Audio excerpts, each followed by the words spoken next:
L'Égypte antique, ses grandes pyramides, ses magnifiques œuvres d'art, ses pharaons tout-puissants et ses empires prospères.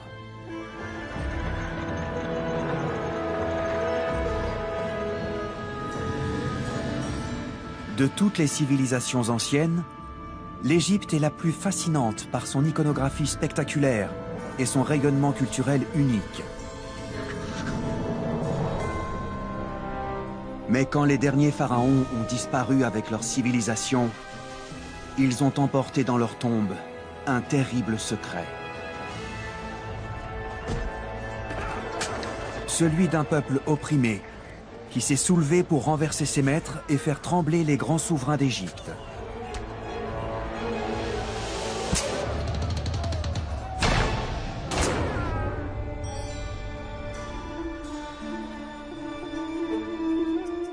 Ces conquérants étaient les Koushites, des maçons, des marchands d'or et des guerriers issus du Soudan actuel.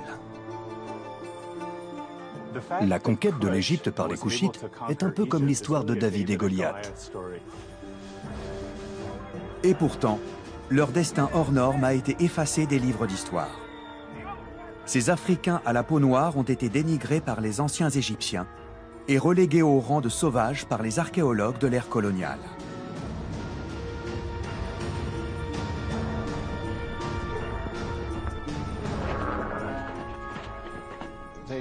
Ils sont représentés comme des hommes enchaînés, ligotés aux pieds du pharaon. C'était presque du profilage racial. Après des siècles de dénigrement, l'histoire du royaume de Kouch est en train de refaire surface. Des archéologues fouillent le sol du désert sans relâche.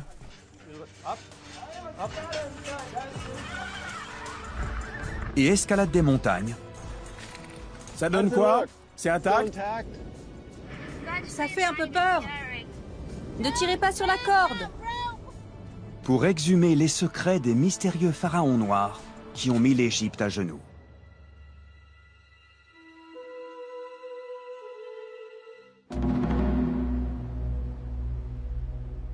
Voici la nécropole royale d'El Kourou, dans le nord du Soudan. L'équivalent de la vallée des rois en Égypte.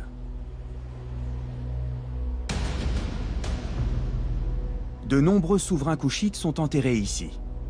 C'est l'un des rares sites qui renferme des informations sur leur existence et leur conquête de l'Égypte antique. Et c'est précisément ce qui intéresse l'archéologue Jeff Emberling. Sous la pyramide Q1, son équipe déplace 50 tonnes de terre pour exhumer une sépulture.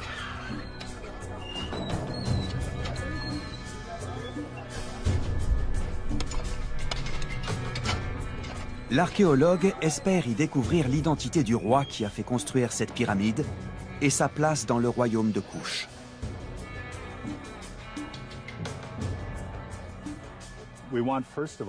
On souhaite avant tout connaître le nom du roi. Mais on espère aussi trouver des indices sur la place que les Koushites occupaient dans l'histoire il y a plus de 2000 ans.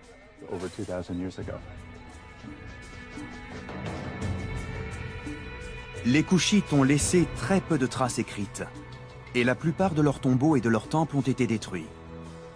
La pyramide Q1 ne fait pas exception à la règle. Avant que les intempéries et les pilleurs ne la détruisent, elle mesurait près de 4 fois sa taille actuelle.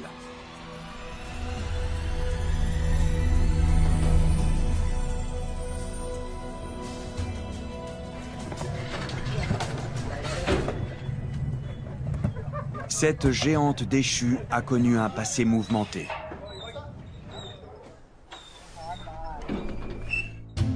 Au début du XXe siècle, un archéologue américain nommé George Reisner exhume de nombreux monuments koushites et découvre les tombeaux des grands souverains du royaume. George Reisner a été un véritable pionnier dans son travail sur Kouch. Il a commencé ses fouilles en 1908 et les a poursuivies jusque dans les années 30, dans des conditions très difficiles. Il a réussi à établir une chronologie non seulement des grandes périodes historiques, mais aussi de tous les rois de Kouch. Il les a classés dans un ordre qu'on utilise encore aujourd'hui. À El Kourou, George Reisner descend sous chaque pyramide, sauf sous la Q1. La peur l'arrête. Le plafond s'est effondré, emprisonnant ses secrets sous les décombres.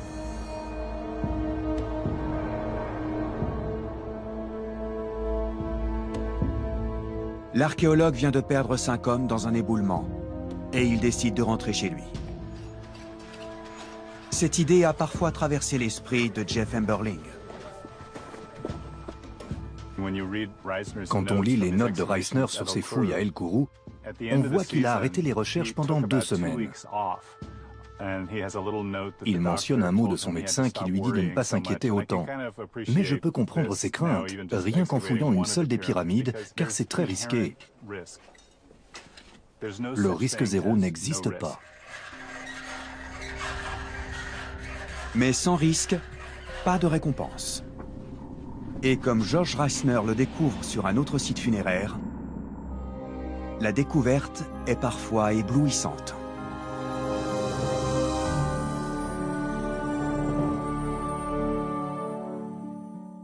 L'archéologue exhume des bijoux en or et des trésors parfaitement intacts.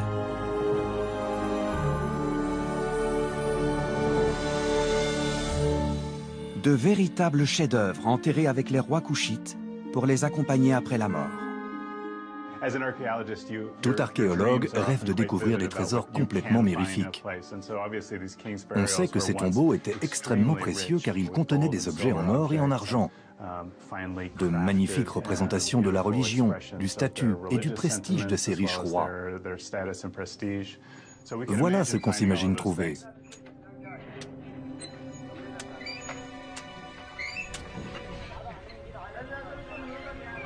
La première grande découverte de Jeff Emberling n'est pas un bijou en or, mais un escalier gigantesque, assez grand pour accueillir la procession funéraire d'un roi, avec un détail plus modeste qui attire son attention. Cet escalier est absolument monumental. Ils ont creusé dans la roche sur plus de 7 mètres. Et vous voyez tout en bas l'ouverture d'origine et juste au-dessus, un trou irrégulier à peu près de la même hauteur. Ce trou a été creusé par des pilleurs. Des pilleurs qui connaissaient forcément les lieux. Peu de personnes savaient qu'en creusant, elles trouveraient un accès à cette hauteur. Il est à plus de 4,50 m de la surface du sol. La chambre interne de cette pyramide est inhabituellement haute. Seuls les hommes qui l'ont construite pouvaient savoir qu'en creusant au-dessus de la porte, ils tomberaient directement sur la chambre. Mais jusqu'où sont allés les pilleurs? Et qu'ont-ils emporté? Jeff Emberling ne tarde pas à le découvrir. Il a déjà creusé au-delà de l'éboulement qui avait découragé George Reisner.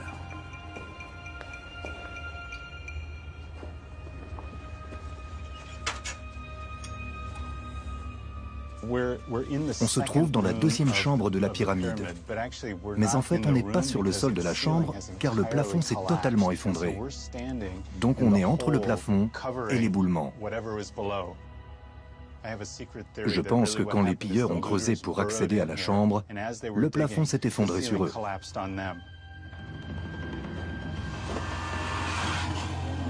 Jeff Emberling doit prendre des précautions pour éviter la même catastrophe.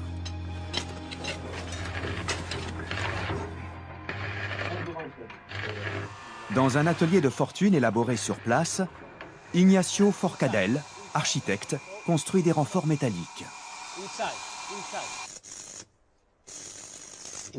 Dans la 2e chambre la plus profonde, on a des problèmes avec le plafond.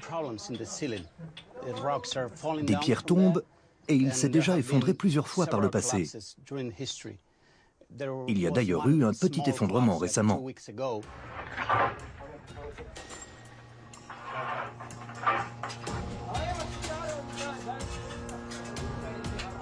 Une fois installés, les renforts métalliques devraient empêcher de nouvelles chutes de pierre et permettre à l'équipe de poursuivre les fouilles.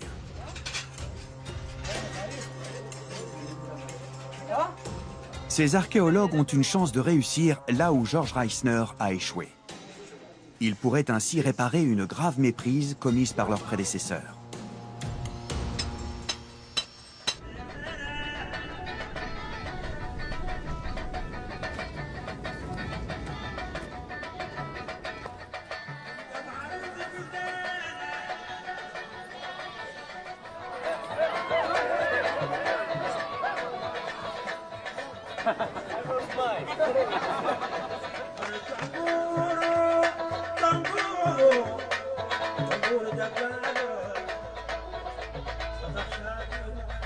Pendant son séjour au Soudan, George Reisner fouille sur des terres d'une grande richesse culturelle. Il exhume l'histoire africaine à une époque où son jugement scientifique est influencé par les convictions coloniales sur la supériorité de la race blanche.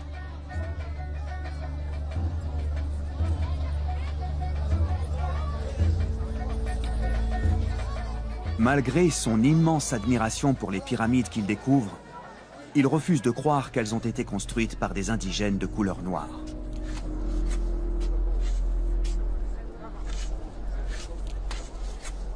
Ses préjugés semblent même l'aveugler totalement.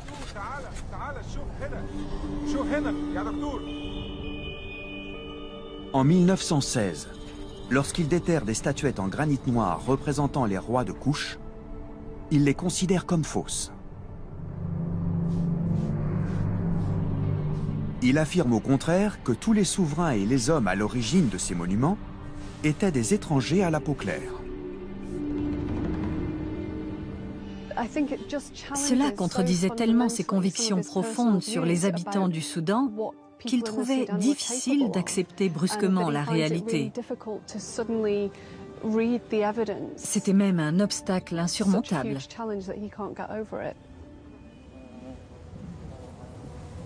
Ce que l'archéologue écrit au sujet de Couche en dit long sur ses opinions personnelles. Cette race semble être le fruit de la pauvreté et de l'isolement de ce royaume. Un croisement entre négroïdes et égyptiens qui aurait vu le jour sur ces rives désertiques, trop éloignées et misérables pour accueillir une race supérieure. Mais George Reisner n'est pas le premier ni le dernier à déprécier la civilisation Couche. Jusqu'à récemment, la majorité des archéologues pensaient que le royaume de Couche, souvent appelé Nubie, n'était qu'un État dépendant de l'Empire égyptien. Une source d'or en temps de paix et d'esclaves en temps de guerre. Les Égyptiens ont été les premiers à entretenir cette rumeur à cause de leur relation instable avec les Couchites. Une relation qui remonte à la naissance des deux nations.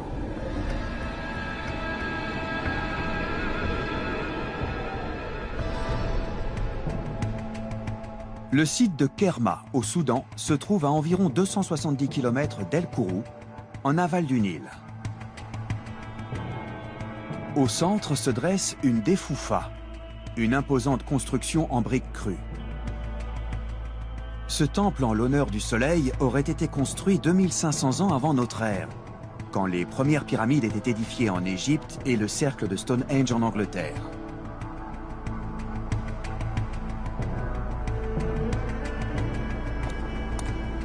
D'après l'archéologue Salah Eldin Mohamed Ahmed, ce serait l'un des plus anciens monuments d'Afrique.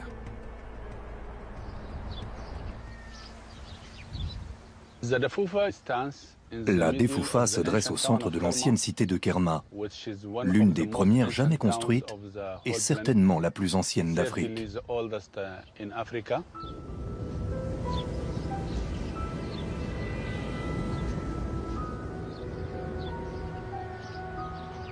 Cet édifice est aussi l'un des plus anciens exemples africains de briques fabriquées par l'homme.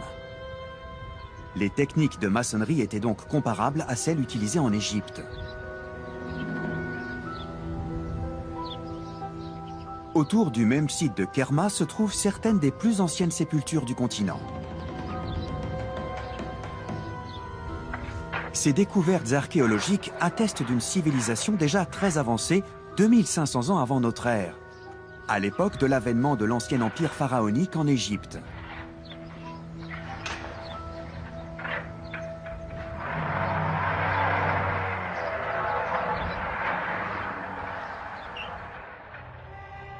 Les deux royaumes sont d'abord amis, et liés par un intérêt commun.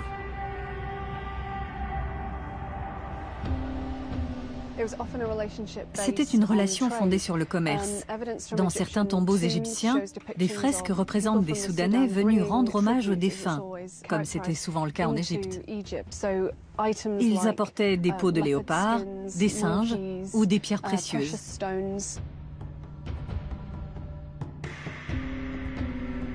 En raison de son emplacement sur les rives du Nil, Kerma devient vite un carrefour commercial entre l'Afrique subsaharienne et l'Égypte.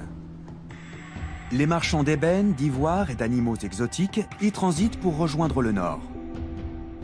Mais c'est l'or qui fait la fortune et l'influence du royaume de Kouch. Il est extrait de la vallée du Nil et vendu à l'Égypte. Les Égyptiens ont un appétit insatiable pour les bijoux, les sarcophages et les masques funéraires en or rendus célèbres par Toutankhamon.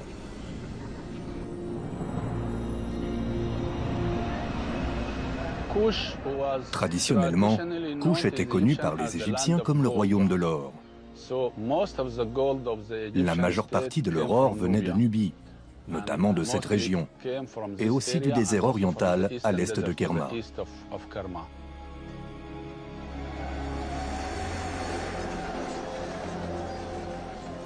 Les Égyptiens évoquent également les talents d'archers des Kouchites. Ils les surnomment le peuple de l'arc et les engagent comme mercenaires. Des dessins représentent aussi les Kouchites comme des lutteurs hors pair.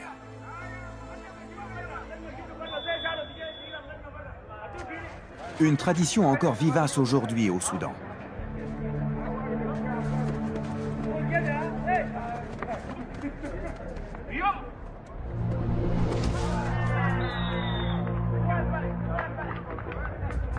Les Égyptiens de l'Ancien Empire ignorent alors que l'armée de Kouch se retournera un jour contre eux.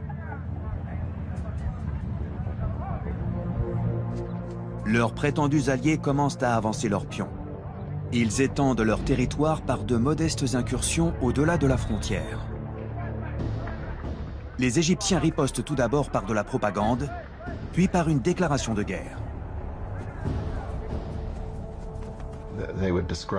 Il les qualifiait de misérables ou de vils. Les représentations égyptiennes des Kouchites à cette époque les dépeignent comme des hommes enchaînés, ligotés aux pieds du pharaon. Dans l'art égyptien, les Kouchites sont représentés de façon très stéréotypée. Très souvent, on voit le pharaon qui tient des prisonniers par les cheveux et les exécute en les frappant à la tête avec sa massue. C'est une représentation classique des Kouchites, celle d'individus opprimés qui ne méritent que la mort.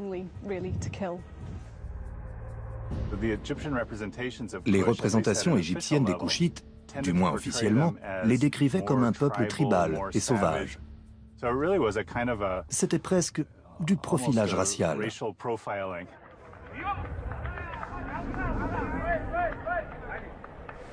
Ces stéréotypes permettent aux Égyptiens de justifier une invasion militaire. Vers 1500 avant notre ère, le pharaon Thoutmôsis Ier envahit le royaume de Kouch pour éliminer une menace grandissante et pour accéder à l'or tant convoité. Son armée descend vers le sud, jusqu'à atteindre une montagne sacrée baptisée Jebel Barkal, qui signifie « montagne pure ».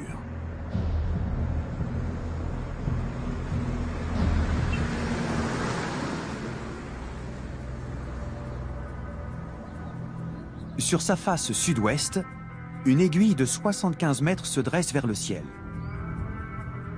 Pour les Kouchites, sa forme phallique en faisait un symbole de création et de fertilité.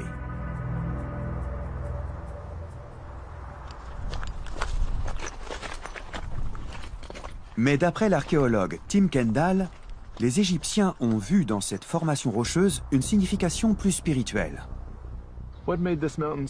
Pour les anciens Égyptiens, le pic immense sur la face sud donnait à la montagne toute son importance. Il leur évoquait plusieurs éléments religieux fondamentaux. D'un côté, on dirait un cobra prêt à attaquer, de l'autre, un roi debout, Osiris, le premier roi mythique de l'Égypte.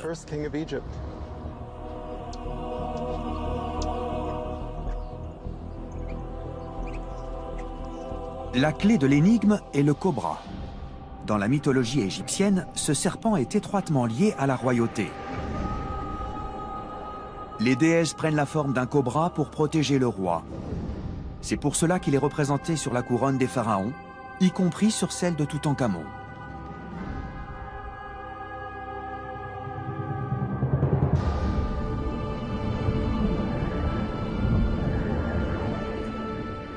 D'après Tim Kendall, c'est sûrement un prêtre présent lors de l'invasion qui, le premier, voit cette image. Telle une hallucination, la montagne prend vie sous ses yeux.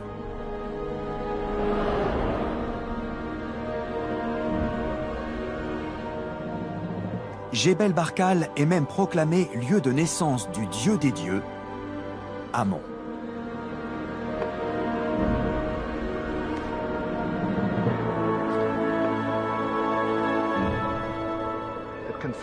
Cela a conforté le roi d'Égypte dans l'idée qu'il était le souverain légitime de ce royaume. C'était la terre du dieu primitif qui avait offert un royaume au premier pharaon, et comme il en était l'héritier, il avait le droit de s'emparer de Couche.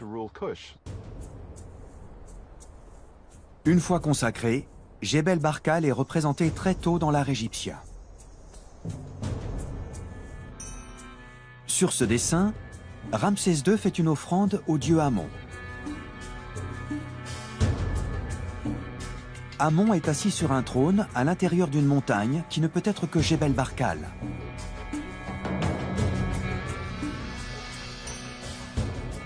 Le pic est représenté par un cobra géant coiffé de la couronne blanche de l'Égypte.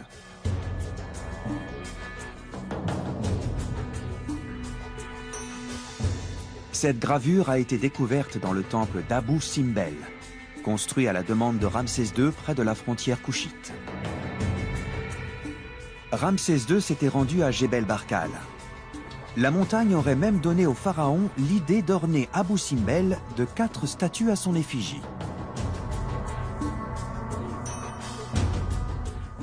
Abou Simbel est célèbre pour ses 4 statues colossales à l'entrée. Je pense que lorsque Ramsès est venu ici, il a vu 4 statues sur la montagne. Les Égyptiens ont longtemps cru qu'il y avait bien 4 silhouettes sculptées dans la paroi. Mais en fait, ce sont des formations naturelles. Rien n'a été taillé.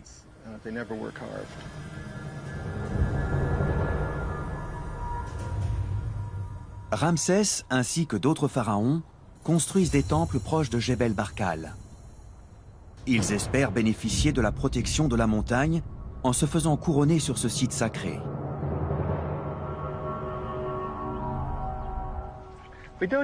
On ne sait pas exactement ce qui s'est passé dans ce temple, mais on pense que le pharaon est venu ici pour se faire couronner. Il est entré dans cette chambre accompagné du dieu Amon, sous forme de statue, bien sûr. Les 2 figures, celle du père et du fils, se sont unies avec le dieu Osiris. Dans la mythologie, Osiris était le premier roi d'Égypte. Il s'est avancé, il a gravi les marches et s'est assis sur le trône.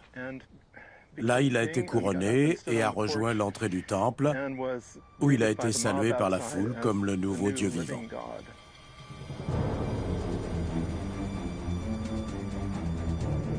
Au fil des années, la légende de Jebel Barkal grandit, ainsi que l'influence égyptienne sur le royaume de Couche.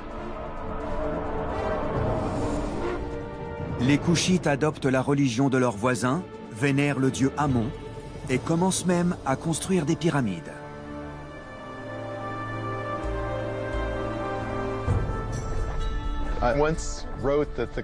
J'ai écrit que les Couchites étaient les premiers égyptophiles, mais je pense que c'est plus compliqué que ça. En fait, ils ont adopté une vision du monde établie depuis longtemps et qui leur correspondait parfaitement. Il faut voir cela sous l'angle de l'oppression impériale. Initialement, Kouch a été conquis par l'Égypte. Et pour survivre, ses habitants ont dû s'adapter à la culture égyptienne. Pour employer un terme plus contemporain, ils ont dû se faire passer pour des Égyptiens. Pendant 300 ans, les Égyptiens occupent le royaume de Kouch et imposent leur culte du dieu Amon. Une immense ferveur religieuse est née à Jebel Barkal. Mais cette annexion embrasera bientôt toute l'Égypte et hissera les Kouchites sur le trône des pharaons.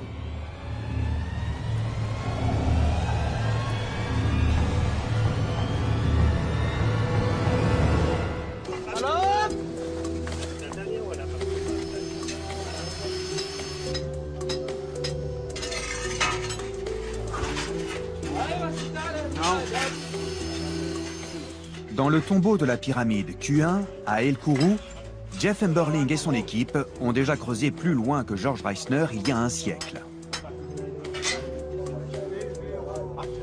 La mission est presque achevée et les finances sont au plus bas, quand soudain, ils sont récompensés par une découverte inattendue.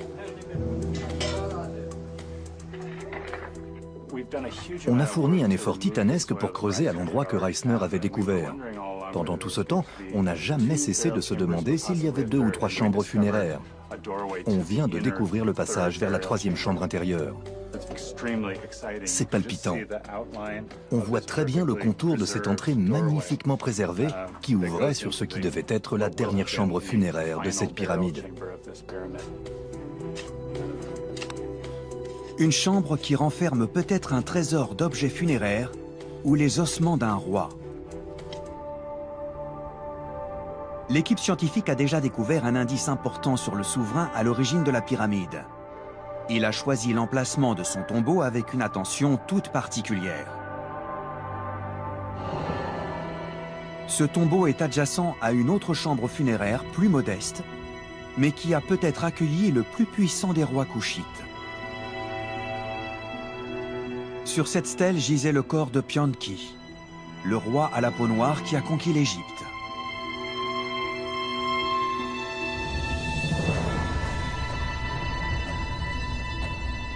« 750 ans avant notre ère et 800 ans après leur invasion, les Égyptiens se retirent de Kouch. Le nouvel empire de Toutankhamon et de Ramsès II a sombré dans le chaos.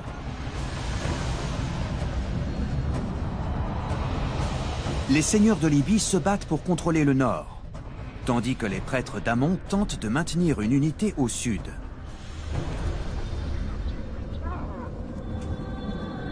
Les prêtres craignent pour le culte de leur dieu souverain. Ils savent que leur survie dépend de la réunification de l'Égypte, désormais divisée. Alors ils se tournent vers le plus improbable des sauveurs, cet empire colonial si souvent dénigré, le royaume de Kouch.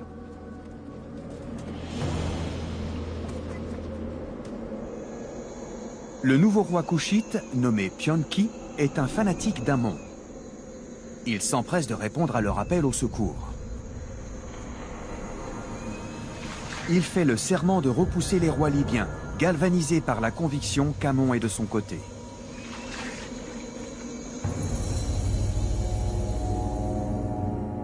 Il déclare « Les dieux choisissent un roi, les peuples choisissent un roi. Moi, c'est Amon qui m'a choisi. » Son armée remonte le Nil en direction du nord, jusqu'à Thèbes. Il dit à ses soldats, « Bandez votre arc et décochez vos flèches, que les peuples du nord plient sous mes mains. »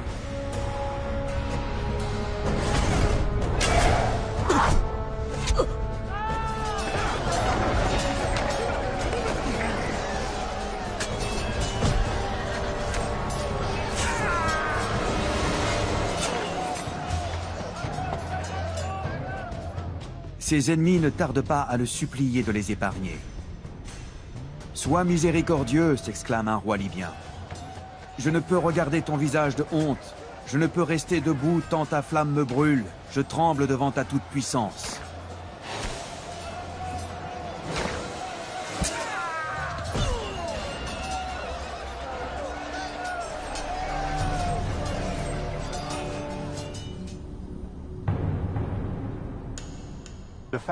La conquête de l'Égypte par les Couchites est un peu comme l'histoire de David et Goliath.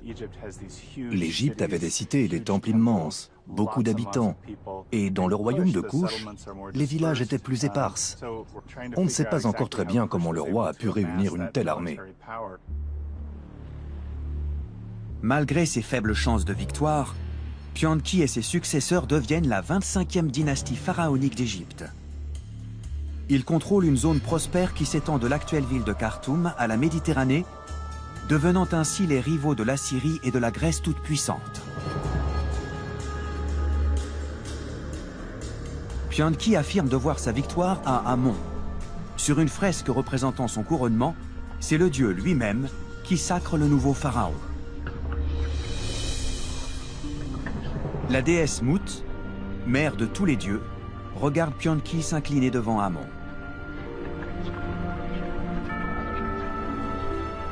Il fait une offrande au dieu à la tête de bélier. Amon lui répond « J'ai prédit quand tu étais encore dans le ventre de ta mère que tu régnerais sur l'Égypte. »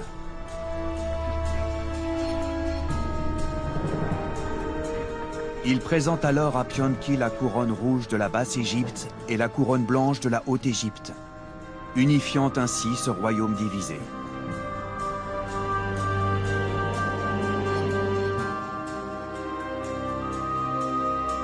La stèle du sacre de Pianki porte un message hautement symbolique pour un peuple aussi fervent.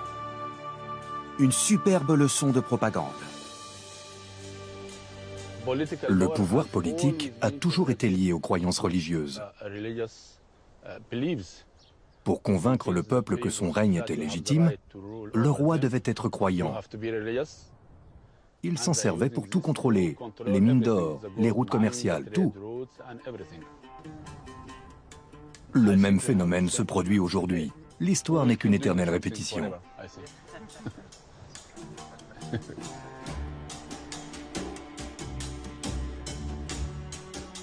Pianki règne sur l'Égypte depuis Couche pendant une douzaine d'années, avant de transmettre la couronne à son plus jeune frère, Shabaka. Le nouveau roi part vers le nord, à la conquête de la capitale Memphis, et sème l'instabilité politique dans le delta du Nil. Il entreprend une campagne de grands travaux, du jamais vu depuis l'avènement du nouveau royaume d'Égypte.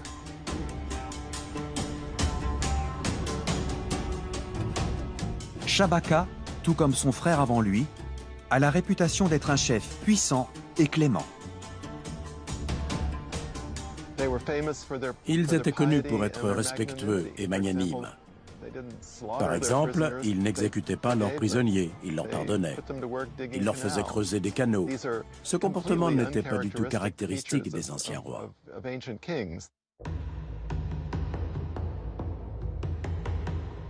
Le règne triomphant de Pianki puis de Shabaka ouvre la voie au pharaon Taharqa, qui combat les ennemis de l'Égypte bien au-delà des frontières de l'Empire. Vers l'an 700 avant Jésus-Christ, il sauve même Jérusalem et le temple du roi Salomon d'une offensive des Assyriens. Pour cette action inscrite dans l'Ancien Testament, les historiens hébreux considèrent Taharqa comme le sauveur de leur peuple. Mais les Assyriens ne tardent pas à se venger. Ils multiplient les invasions pendant le règne de Taharqa et repoussent ses frontières jusqu'à Thèbes.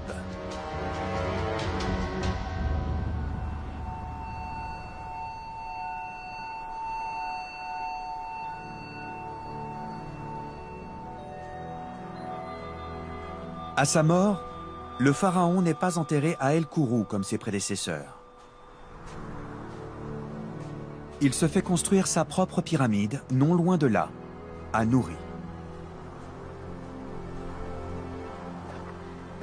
D'après Tim Kendall, ce choix serait lié à un événement surnaturel. Lors du Nouvel An de l'Égypte antique, vu de la montagne de Jebel Barkal, le soleil se lève derrière le sommet de la pyramide de Taharqa. Il symbolise la vie et la résurrection.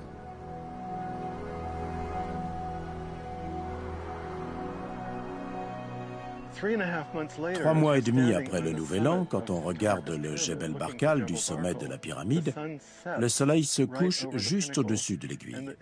Et l'aiguille ressemble au dieu Osiris. Le coucher du soleil symbolise la mort du dieu. C'est précisément au moment de la décrue du Nil que la fertilité prend fin et que le dieu est censé mourir. Il naît le jour du Nouvel An et il meurt 3 mois et demi plus tard, lors de la décrue.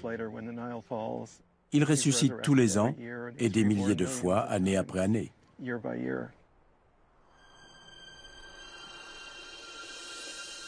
Taharqa aurait donc fait construire sa pyramide ici pour être lié à Jebel Barkal, et donc à Osiris pour l'éternité. Déjà, de son vivant, le pharaon était étroitement lié à la montagne sacrée. Il a fait graver une inscription immense au sommet du pic.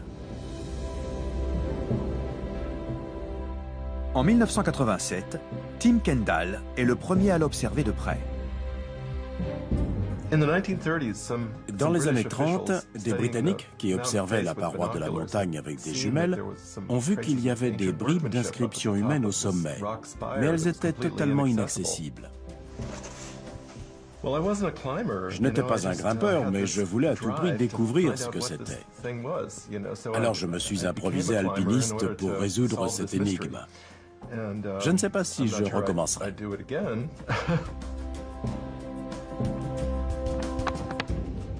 Tim Kendall entreprend plusieurs ascensions très risquées. Escalader un pic friable de 75 mètres de haut tout en le photographiant est très dangereux. Pour finaliser son rapport, il a besoin de photos de meilleure qualité. Quand on a effectué cet exercice en 1987, on a obtenu des résultats qui paraissent aujourd'hui rudimentaires. J'ai pris contact avec 2 alpinistes et je leur ai demandé de terminer cette mission. C'est par là qu'on est monté en 1987. Hazel Findlay et Madeleine Cope se sont mesurés à des sommets sur plusieurs continents, mais jamais au Soudan. Le sol est très glissant, alors tenez-vous bien. On peut s'équiper? Oui.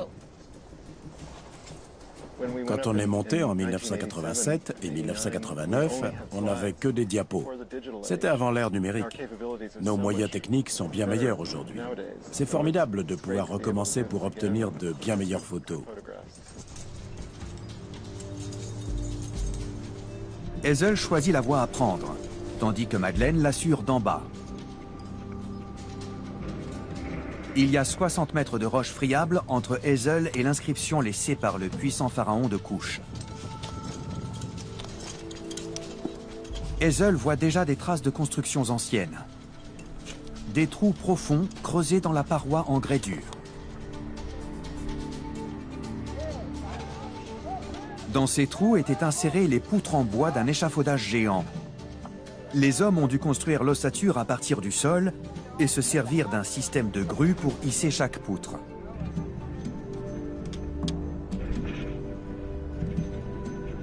Tout comme Hazel, ils visaient le sommet. Elles abordent la phase difficile. C'est tout droit à partir d'ici. Elles n'ont pas beaucoup de prise. J'espère que ça va aller. Hazel arrive enfin au sommet.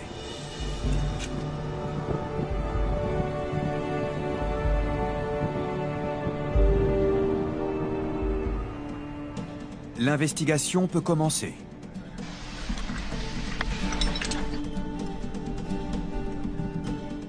Elle redescend en rappel le long de la paroi pour chercher les inscriptions sculptées par les Kouchites il y a plus de 2600 ans.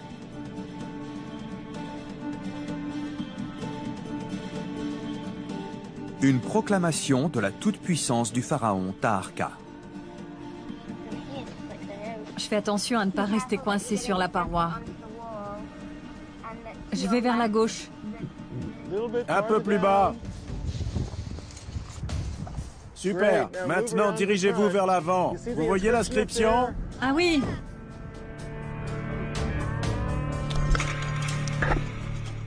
Ça ressemble à quoi? Elle s'effrite. On dirait que l'extrémité gauche s'est désagrégée.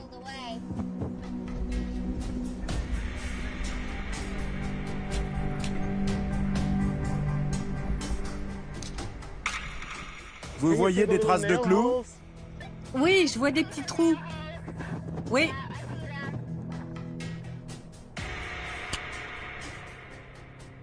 Tim Kendall pense que des feuilles d'or étaient clouées sur les inscriptions pour attirer le regard de celui qui passait au pied de la montagne.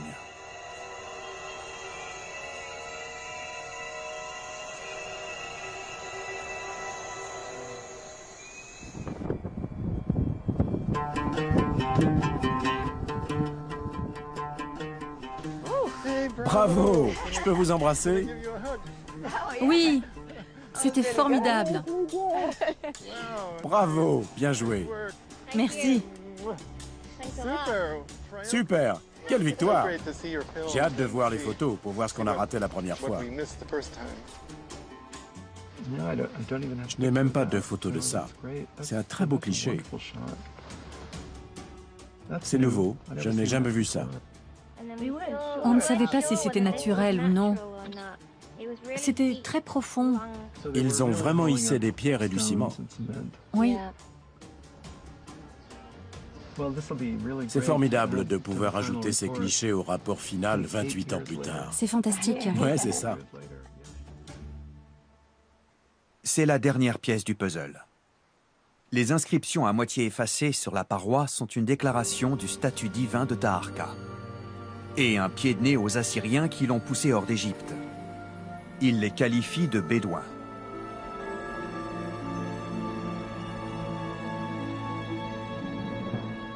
Moi, Taharqa, Dieu bienfaisant, roi de la haute et de la basse Égypte, Dieu éternel. J'ai détruit les Bédouins d'Asie et j'ai anéanti les habitants du désert de Libye.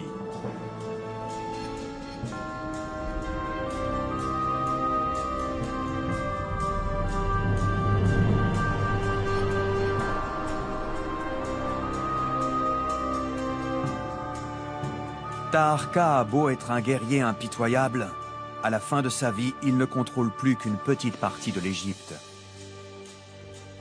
Ses successeurs persistent à se déclarer malgré tout les pharaons des deux royaumes. En 593 avant Jésus-Christ, excédé par leur affirmation péremptoire, le pharaon égyptien Psamétique II envoie une armée à Couche. Il le fait aussi par vengeance personnelle. Des années plus tôt, un pharaon couchite a exécuté son arrière-grand-père et Psamétique II est bien décidé à rayer de l'histoire la 25e dynastie Couche. Il fait détruire toutes les statues à l'effigie des pharaons noirs et effacer tous les noms gravés sur les monuments.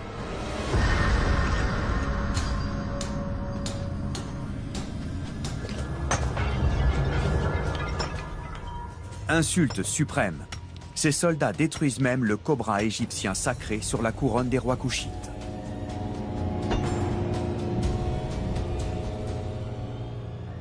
Psamétique II a atteint son objectif.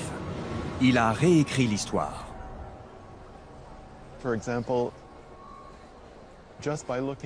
Sur la façade du musée du Caire, toutes les grandes dynasties d'Égypte sont gravées sur des plaques de marbre. La seule qui manque est la 25e.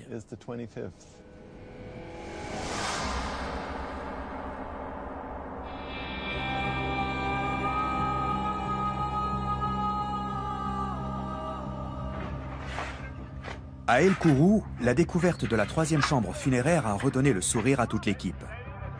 Mais le permis de fouille de Jeff Amberling vient d'expirer. Il doit partir dans 2 jours.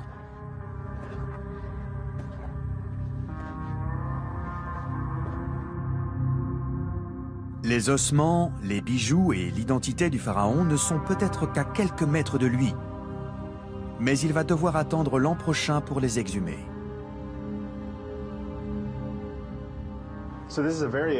C'est à la fois palpitant et très décevant. Malheureusement, avec le temps et les ressources dont on dispose, on ne peut pas continuer les fouilles en toute sécurité cette année.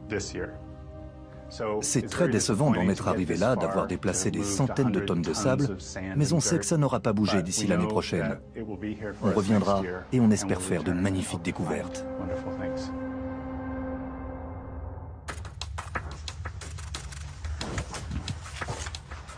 Avant son départ, l'archéologue est invité à participer à des fouilles sur un autre site.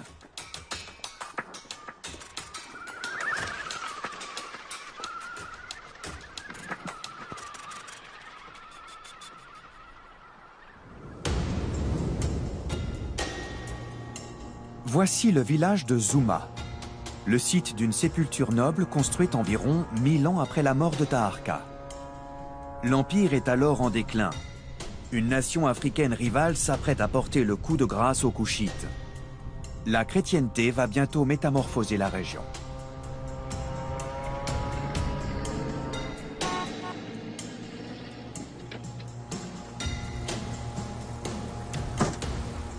Salut Jeff.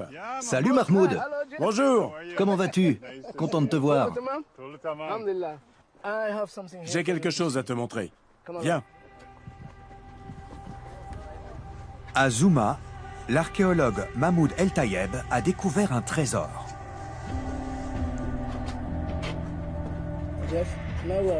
On approche de la chambre funéraire. Je vais te montrer. La disposition de ce tombeau en grès blanc est différente de celui de la pyramide Q1. Une galerie conduit jusqu'à un puits et les chambres funéraires sont en contrebas.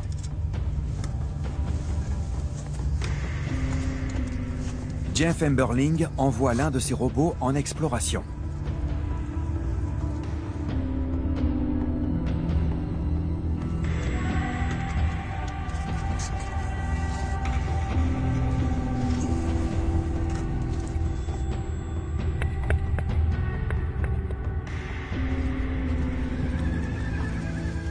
Plusieurs objets cassés indiquent que cette sépulture a été pillée comme tous les tombeaux koushites.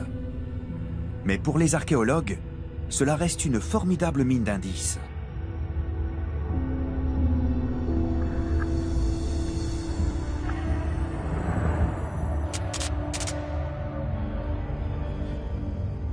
Incroyable. C'est fou. On voit une cruche avec un long cou dans le fond. Un autre type de cruche à bière. Allons voir vers la droite.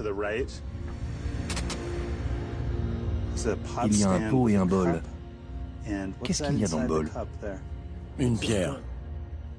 Elle est tombée en plein dans le bol. Oui. Waouh. Autre détail étonnant, ce mur de briques qui semble avoir été construit hier.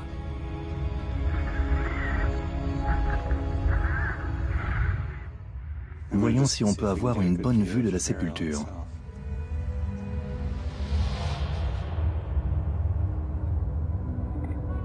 Enfin, les archéologues distinguent les ossements du roi, ou tout du moins du noble qui repose dans ce tombeau. Ce n'est que le début d'une longue aventure. Il faudra plusieurs années de recherche pour déterminer sa place dans l'histoire du Soudan.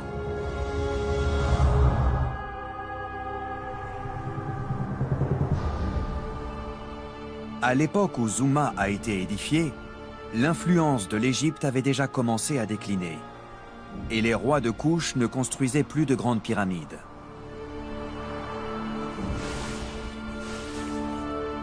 Leur apogée n'a duré qu'un siècle. Mais en un temps très court, ces Africains opprimés ont réussi à détrôner une dynastie toute puissante et à s'imposer parmi les grands souverains de l'Ancien Monde.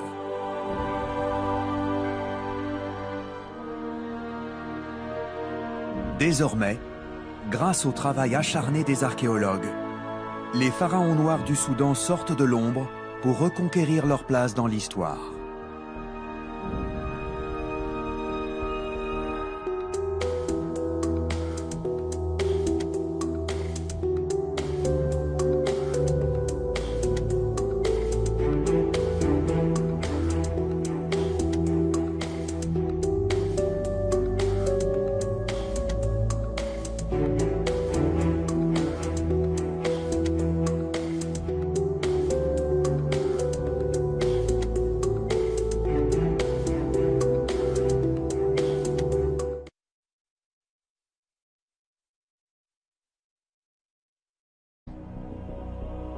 D'un côté, on dirait un cobra prêt à attaquer, de l'autre, un roi debout, Osiris, le premier roi mythique de l'Égypte.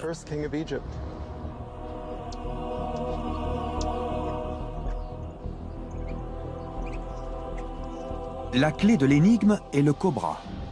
Dans la mythologie égyptienne, ce serpent est étroitement lié à la royauté. Les déesses prennent la forme d'un cobra pour protéger le roi. C'est pour cela qu'il est représenté sur la couronne des pharaons, y compris sur celle de Toutankhamon.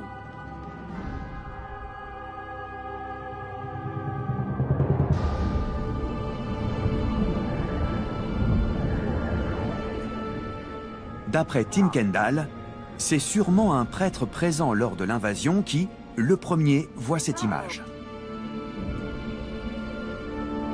Telle une hallucination, la montagne prend vie sous ses yeux.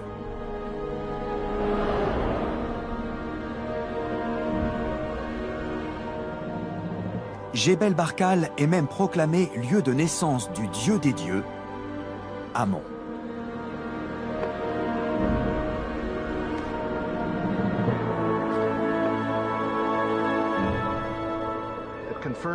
Cela a conforté le roi d'Égypte dans l'idée qu'il était le souverain légitime de ce royaume. C'était la terre du dieu primitif qui avait offert un royaume au premier pharaon, et comme il en était l'héritier, il avait le droit de s'emparer de Couche. Une fois consacré, Jebel Barkal est représenté très tôt dans l'art égyptien. Sur ce dessin, Ramsès II fait une offrande au dieu Amon. Amon est assis sur un trône à l'intérieur d'une montagne qui ne peut être que Jebel Barkal.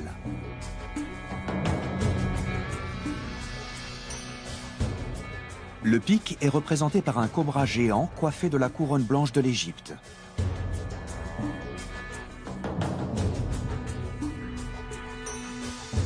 Cette gravure a été découverte dans le temple d'Abou Simbel, construit à la demande de Ramsès II près de la frontière couchite. Ramsès II s'était rendu à Jebel Barkal. La montagne aurait même donné au pharaon l'idée d'orner Abou Simbel de 4 statues à son effigie. Abou Simbel est célèbre pour ses 4 statues colossales à l'entrée. Je pense que lorsque Ramsès est venu ici, il a vu 4 statues sur la montagne. Les Égyptiens ont longtemps cru qu'il y avait bien 4 silhouettes sculptées dans la paroi. Mais en fait, ce sont des formations naturelles. À Nouri. D'après Tim Kendall, ce choix serait lié à un événement surnaturel. Lors du Nouvel An de l'Égypte antique, vu de la montagne de Jebel Barkal, le soleil se lève derrière le sommet de la pyramide de Taharqa. Il symbolise la vie et la résurrection.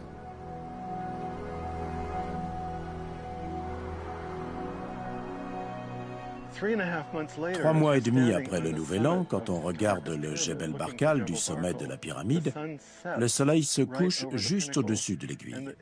Et l'aiguille ressemble au dieu Osiris. Le coucher du soleil symbolise la mort du dieu.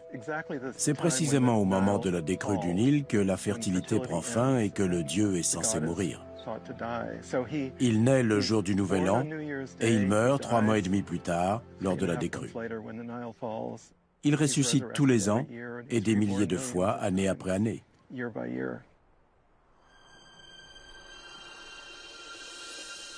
Taharqa aurait donc fait construire sa pyramide ici pour être lié à Jebel Barkal et donc à Osiris pour l'éternité. Déjà, de son vivant, le pharaon était étroitement lié à la montagne sacrée. Il a fait graver une inscription immense au sommet du pic. En 1987, Tim Kendall est le premier à l'observer de près. Dans les années 30, des Britanniques qui observaient la paroi de la montagne avec des jumelles ont vu qu'il y avait des bribes d'inscriptions humaines au sommet, mais elles étaient totalement inaccessibles. Je n'étais pas un grimpeur, mais je voulais à tout prix découvrir ce que c'était.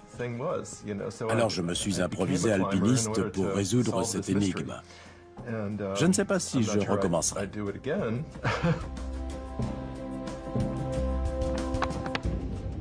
Tim Kendall entreprend plusieurs ascensions très risquées.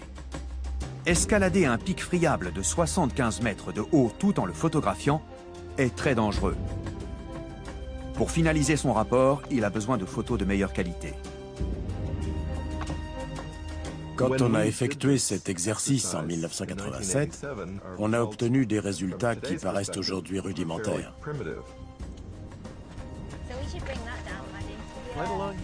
J'ai pris contact avec 2 alpinistes et je leur ai demandé de terminer cette mission. C'est par là qu'on est monté en 1987. Hazel Findlay et Madeleine Cope se sont mesurés à des sommets sur plusieurs continents, mais jamais au Soudan. La chrétienté va bientôt métamorphoser la région.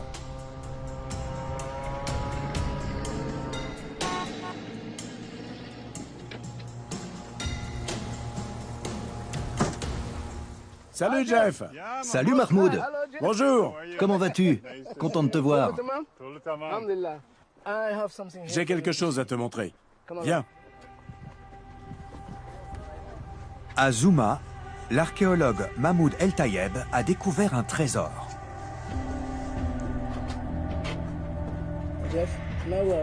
On approche de la chambre funéraire. Je vais te montrer. La disposition de ce tombeau en grès blanc est différente de celui de la pyramide Q1. Une galerie conduit jusqu'à un puits et les chambres funéraires sont en contrebas.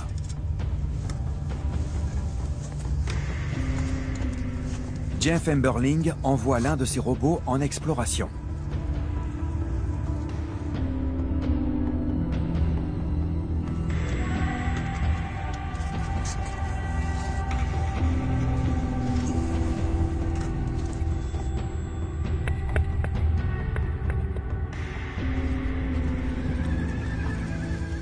Plusieurs objets cassés indiquent que cette sépulture a été pillée comme tous les tombeaux couchites. Mais pour les archéologues, cela reste une formidable mine d'indices.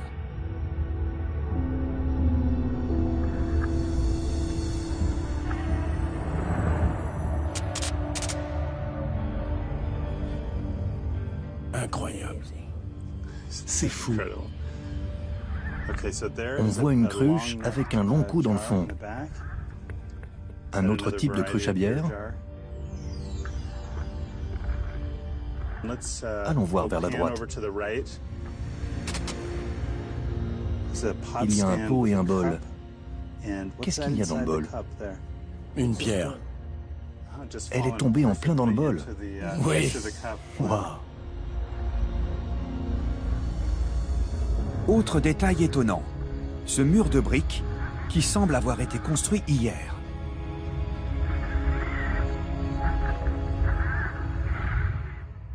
Voyons si on peut avoir une bonne vue de la sépulture.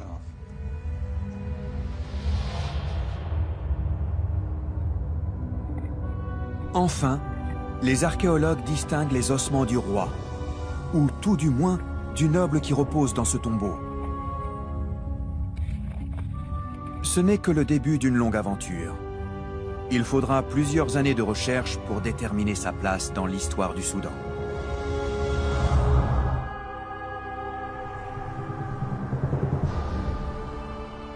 À l'époque où... Quand on a effectué cet exercice en 1987, on a obtenu des résultats qui paraissent aujourd'hui rudimentaires.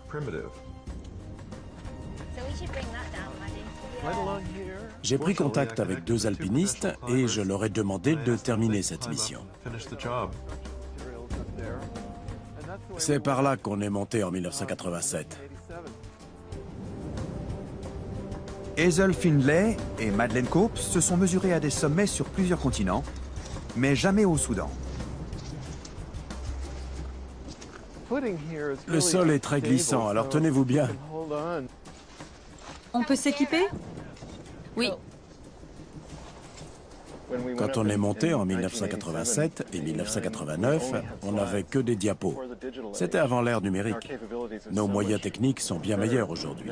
C'est formidable de pouvoir recommencer pour obtenir de bien meilleures photos. Hazel choisit la voie à prendre, tandis que Madeleine l'assure d'en bas. Il y a 60 mètres de roche friable entre Hazel et l'inscription laissée par le puissant pharaon de Kouch. Hazel voit déjà des traces de constructions anciennes. Des trous profonds creusés dans la paroi en grès dur. Dans ces trous étaient insérées les poutres en bois d'un échafaudage géant. Les hommes ont dû construire l'ossature à partir du sol et se servir d'un système de grues pour hisser chaque poutre.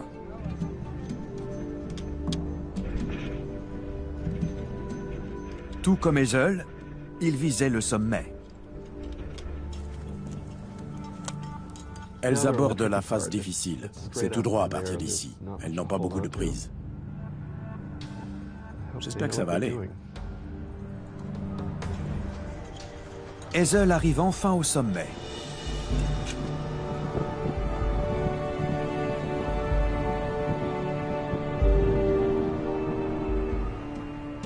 L'investigation peut commencer.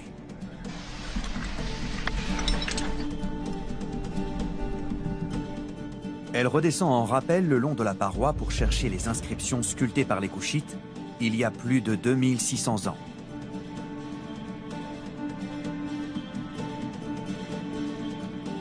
Une proclamation de la toute-puissance du pharaon Taharqa. Je fais attention à ne pas rester coincé sur la paroi. Je vais vers la gauche. Un peu plus bas. Super. Maintenant, dirigez-vous vers l'avant. Vous voyez l'inscription? Ah oui!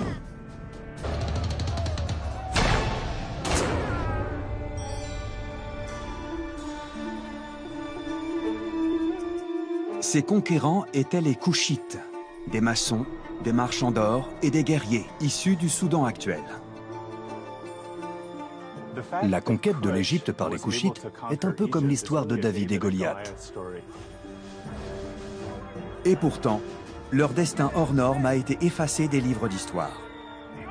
Ces Africains à la peau noire ont été dénigrés par les anciens Égyptiens et relégués au rang de sauvages par les archéologues de l'ère coloniale.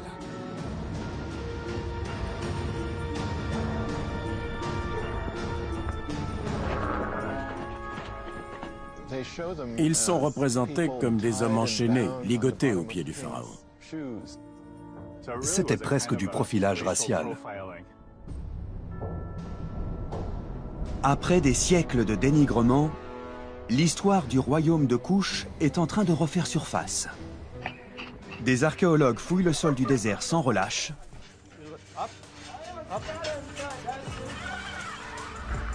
Et escaladent des montagnes.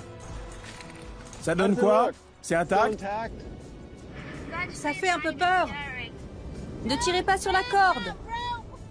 Pour exhumer les secrets des mystérieux pharaons noirs qui ont mis l'Égypte à genoux.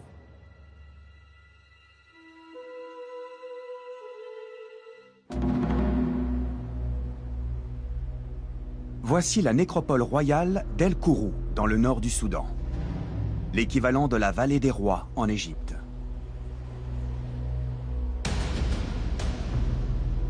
De nombreux souverains kouchites sont enterrés ici. C'est l'un des rares sites qui renferment des informations sur leur existence et leur conquête de l'Égypte antique. Et c'est précisément ce qui intéresse l'archéologue Jeff Emberling. Sous la pyramide Q1, son équipe déplace 50 tonnes de terre pour exhumer une sépulture.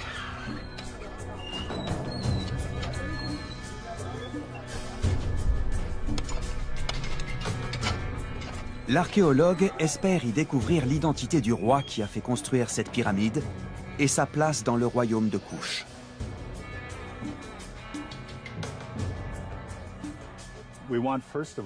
On souhaite avant tout connaître le nom du roi.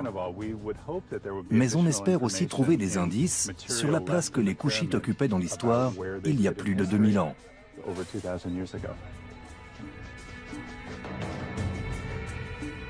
Les Kouchites ont laissé très peu de traces écrites, et la plupart de leurs tombeaux et de leurs temples ont été détruits.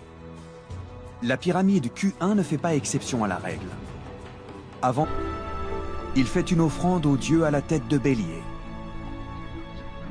Amon lui répond: j'ai prédit quand tu étais encore dans le ventre de ta mère que tu régnerais sur l'Égypte.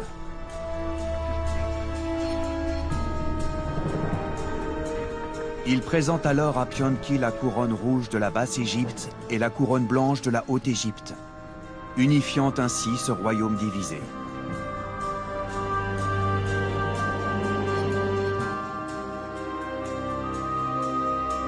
La stèle du sacre de Pion-Ki porte un message hautement symbolique pour un peuple aussi fervent. Une superbe leçon de propagande. Le pouvoir politique a toujours été lié aux croyances religieuses. Pour convaincre le peuple que son règne était légitime, le roi devait être croyant. Il s'en servait pour tout contrôler, les mines d'or, les routes commerciales, tout. Le même phénomène se produit aujourd'hui. L'histoire n'est qu'une éternelle répétition.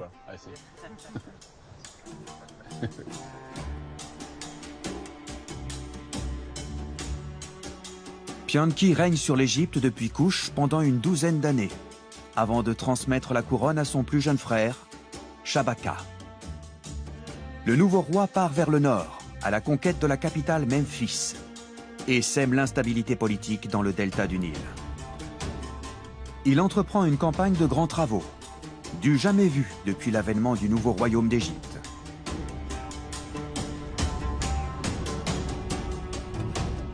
Shabaka, tout comme son frère avant lui, a la réputation d'être un chef puissant et clément. Ils étaient connus pour être respectueux et magnanimes. Par exemple, ils n'exécutaient pas leurs prisonniers, ils leur pardonnaient. Ils leur faisaient creuser des canaux. Ce comportement n'était pas du tout caractéristique des anciens rois.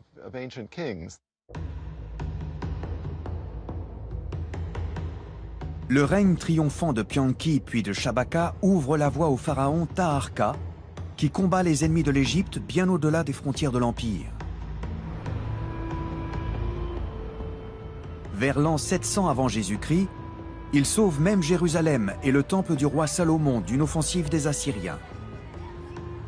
Pour cette action inscrite dans l'Ancien Testament, les historiens hébreux considèrent Taharqa comme le sauveur de leur peuple. Mais les Assyriens ne tardent pas à se venger. Ils multiplient les invasions pendant le règne de Taharqa et repoussent ses frontières jusqu'à Thèbes.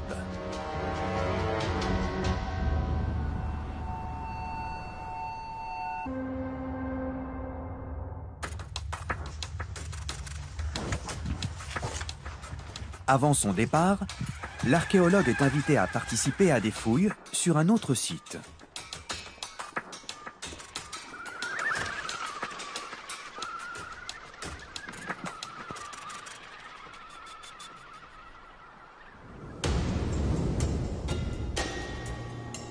Voici le village de Zouma, le site d'une sépulture noble construite environ 1000 ans après la mort de Taharqa.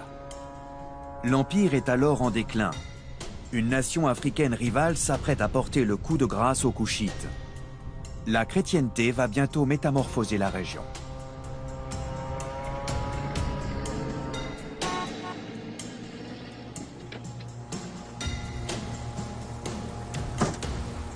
Salut Jeff! Salut Mahmoud! Bonjour! Comment vas-tu? Content de te voir. J'ai quelque chose à te montrer. Viens. À Zouma, l'archéologue Mahmoud El Tayeb a découvert un trésor.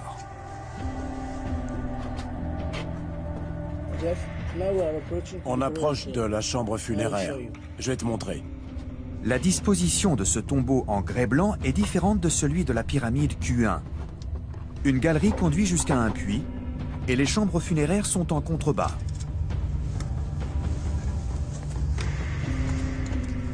Jeff Emberling envoie l'un de ses robots en exploration.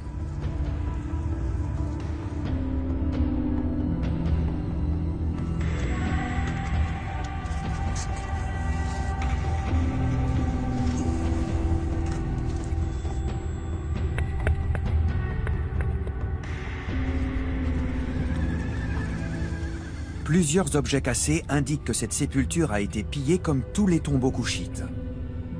Mais pour les archéologues, cela reste une formidable mine d'indices.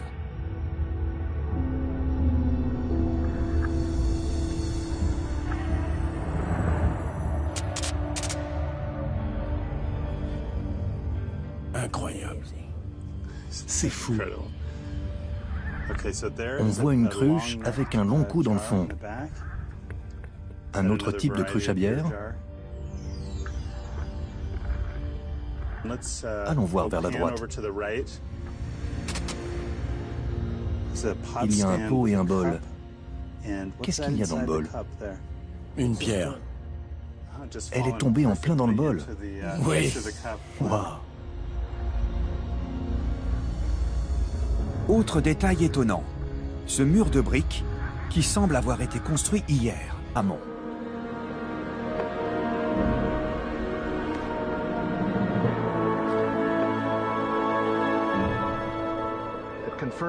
Cela a conforté le roi d'Égypte dans l'idée qu'il était le souverain légitime de ce royaume. C'était la terre du dieu primitif qui avait offert un royaume au premier pharaon, et comme il en était l'héritier, il avait le droit de s'emparer de Couche. Une fois consacré, Jebel Barkal est représenté très tôt dans l'art égyptien. Sur ce dessin, Ramsès II fait une offrande au dieu Amon. Amon est assis sur un trône à l'intérieur d'une montagne qui ne peut être que Jebel Barkal.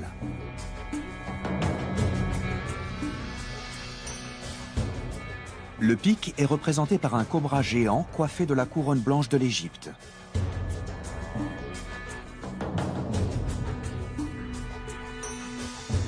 Cette gravure a été découverte dans le temple d'Abou Simbel, construit à la demande de Ramsès II près de la frontière couchite.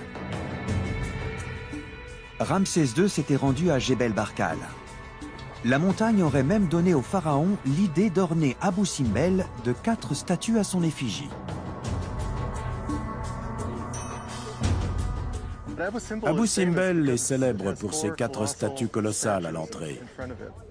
Je pense que lorsque Ramsès est venu ici, il a vu 4 statues sur la montagne. Les Égyptiens ont longtemps cru qu'il y avait bien 4 silhouettes sculptées dans la paroi. Mais en fait, ce sont des formations naturelles. Rien n'a été taillé.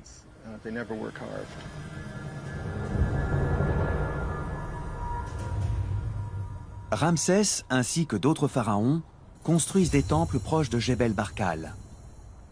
Ils espèrent bénéficier de la protection de la montagne en se faisant couronner sur ce site sacré.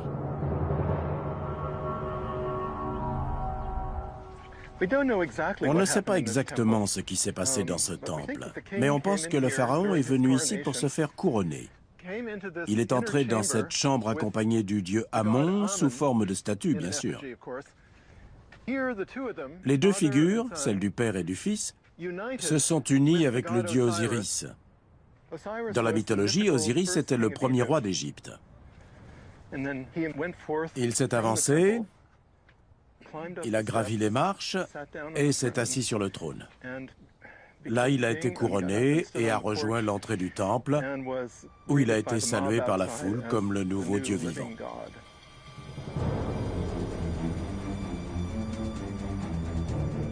Au fil des années, la légende de Jebel Barkal grandit, ainsi que...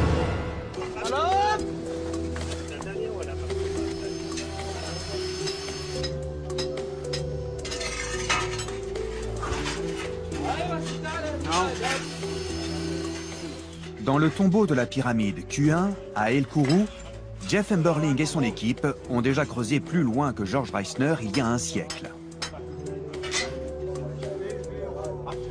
La mission est presque achevée et les finances sont au plus bas, quand soudain, ils sont récompensés par une découverte inattendue. On a fourni un effort titanesque pour creuser à l'endroit que Reisner avait découvert. Pendant tout ce temps, on n'a jamais cessé de se demander s'il y avait 2 ou 3 chambres funéraires. On vient de découvrir le passage vers la 3e chambre intérieure. C'est palpitant. On voit très bien le contour de cette entrée magnifiquement préservée qui ouvrait sur ce qui devait être la dernière chambre funéraire de cette pyramide. Une chambre qui renferme peut-être un trésor d'objets funéraires ou les ossements d'un roi. L'équipe scientifique a déjà découvert un indice important sur le souverain à l'origine de la pyramide. Il a choisi l'emplacement de son tombeau avec une attention toute particulière. Ce tombeau est adjacent à une autre chambre funéraire plus modeste, mais qui a peut-être accueilli le plus puissant des rois koushites. Sur cette stèle gisait le corps de Pianki, le roi à la peau noire qui a conquis l'Égypte.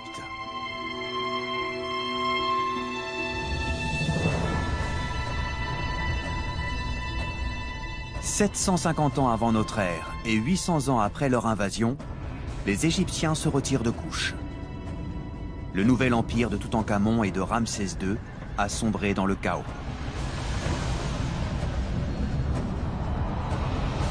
Les seigneurs de Libye se battent pour contrôler le nord, tandis que les prêtres d'Amon tentent de maintenir une unité au sud.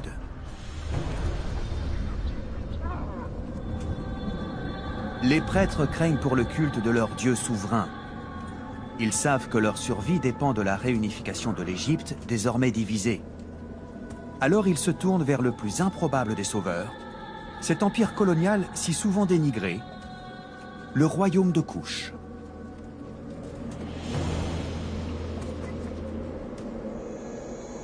Le nouveau roi kouchite, nommé Pianki, est un fanatique d'Amon. Il s'empresse de répondre à leur appel au secours. Il fait le serment de repousser les rois libyens, galvanisé par la conviction qu'Amon est de son côté.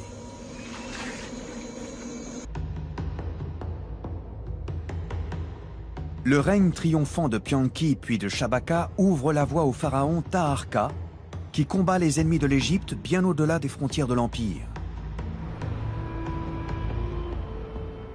Vers l'an 700 avant Jésus-Christ, il sauve même Jérusalem et le temple du roi Salomon d'une offensive des Assyriens. Pour cette action inscrite dans l'Ancien Testament, les historiens hébreux considèrent Taharqa comme le sauveur de leur peuple. Mais les Assyriens ne tardent pas à se venger. Ils multiplient les invasions pendant le règne de Taharqa et repoussent ses frontières jusqu'à Thèbes.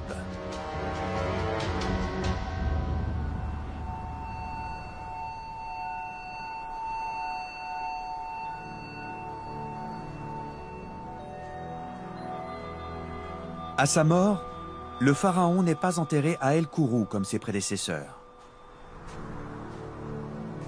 Il se fait construire sa propre pyramide, non loin de là, à Nouri. D'après Tim Kendall, ce choix serait lié à un événement surnaturel. Lors du Nouvel An de l'Égypte antique, vu de la montagne de Jebel Barkal, le soleil se lève derrière le sommet de la pyramide de Taharqa. Il symbolise la vie et la résurrection.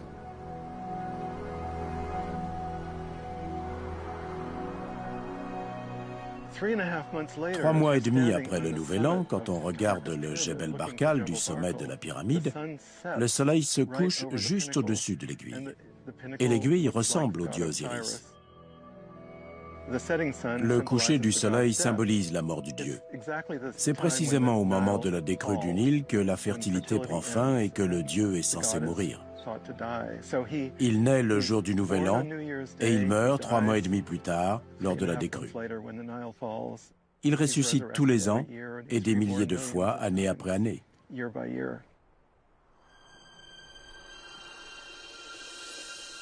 Taharqa aurait donc fait construire sa pyramide ici pour être lié à Jebel Barkal et donc à Osiris pour l'éternité. Déjà, de son vivant, le pharaon était étroitement lié à la montagne sacrée. Il a fait graver une inscription immense au sommet du pic. En 1987, Tim Kendall est le premier à l'observer de près. Dans les années 30, des Britanniques qui observaient la paroi de la montagne avec des jumelles ont vu qu'il y avait des bribes d'inscriptions humaines au sommet, mais elles étaient totalement inaccessibles. Je n'étais pas... Le sol est très glissant, alors tenez-vous bien. On peut s'équiper? Oui. Quand on est monté en 1987 et 1989, on n'avait que des diapos. C'était avant l'ère numérique. Nos moyens techniques sont bien meilleurs aujourd'hui.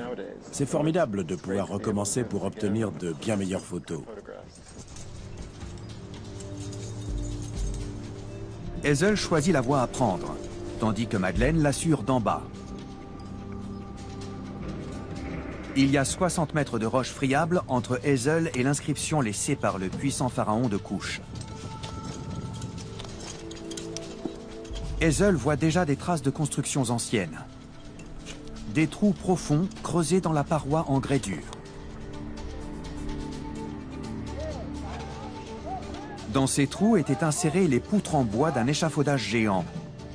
Les hommes ont dû construire l'ossature à partir du sol et se servir d'un système de grue pour hisser chaque poutre.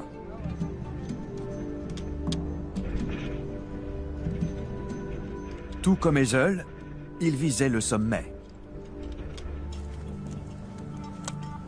Elles abordent la phase difficile. C'est tout droit à partir d'ici. Elles n'ont pas beaucoup de prise. J'espère que ça va aller. Hazel arrive enfin au sommet.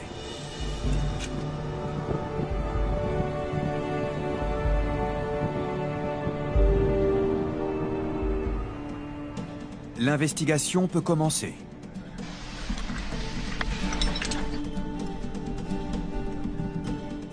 Elle redescend en rappel le long de la paroi pour chercher les inscriptions sculptées par les Kouchites il y a plus de 2600 ans.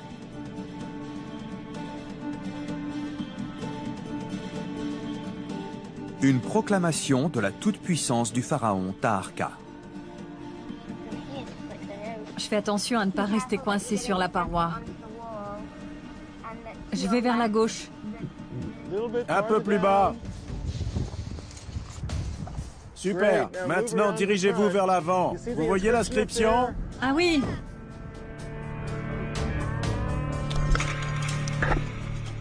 Ça ressemble à quoi? Elle s'effrite. On dirait que l'extrémité gauche s'est désagrégée.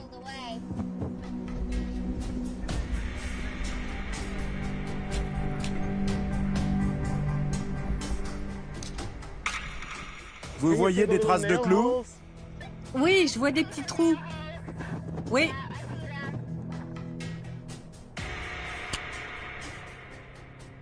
Tim Kendall pense que des feuilles d'or étaient clouées sur les inscriptions